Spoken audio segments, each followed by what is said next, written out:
What's up mga ka-BLTV? Ang ating putahe ngayon ay isa sa delicacy din ng Ilonggo.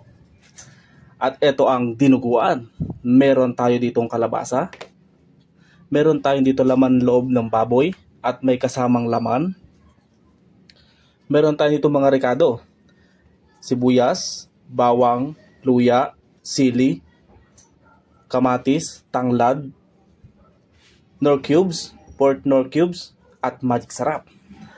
Tara mga ka-BLTV, let's go!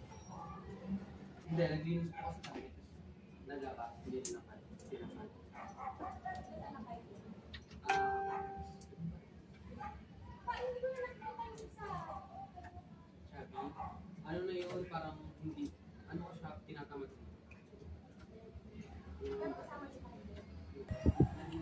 Ito na, pinainat na natin ang pressure cooker. Lagyan natin ng mantika para igisa natin ang mga rekado. Igigisa na natin ang bawang.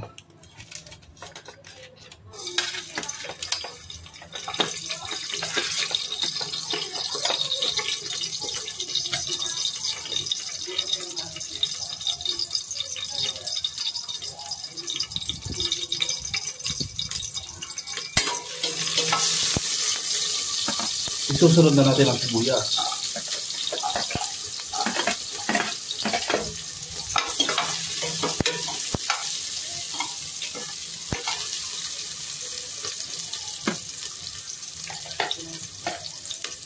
Isunod ang luya.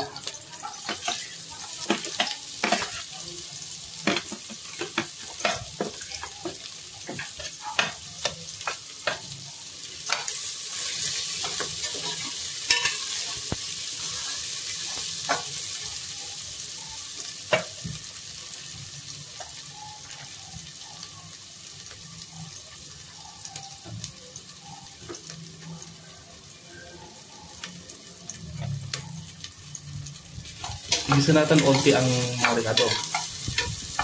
At ito, pag nagisa na natin onti, ilagay na natin ang kamatis.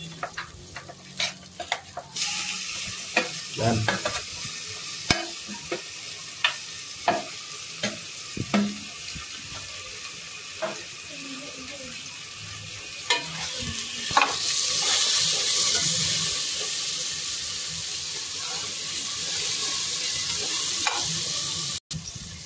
Ito na, pag nagisa na yung mga rekado natin, ilagay na natin yung laman loob ng baboy.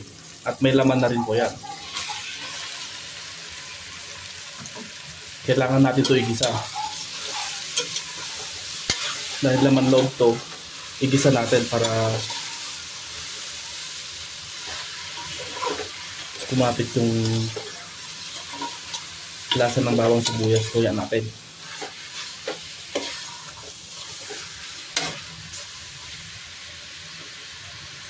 Hintayin na din ito mag golden brown.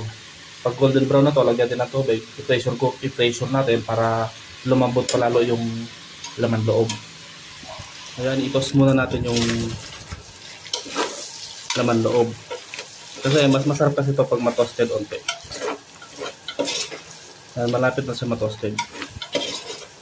Bali dito pala nilagay ko na yung dalawang tanglad para yung aroma niya dumikit sa mga laman loob, sa baboy. Mas masarap kasi ang lasa niyan pag dumikit na yung aroma ng tanglad.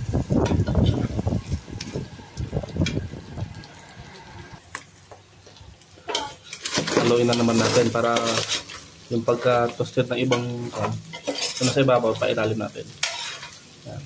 Bali ito, pwede na to, okay na to. Lagyan natin ng tubig. I-pressure natin ng mga 10 minutes or 15 minutes para lumambot yung laman loob ng baboy. Dito may prepare na akong mainit na tubig.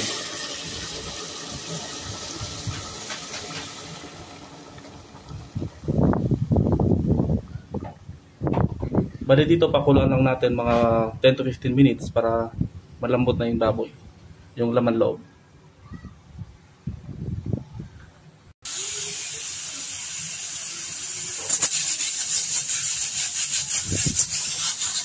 Ilagay na natin ang kalabasa.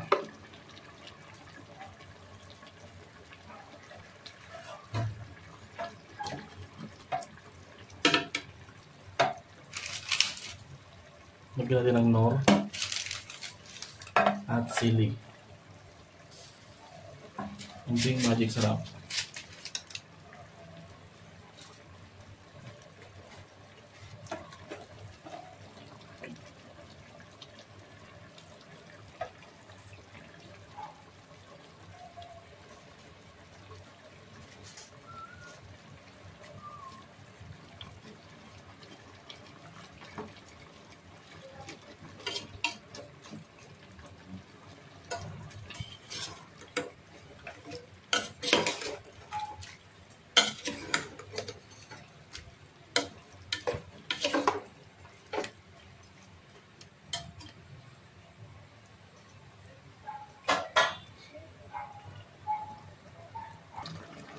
At dito, ilagay na natin ang dinuguan.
Ito na, luto ng ating dinuguan.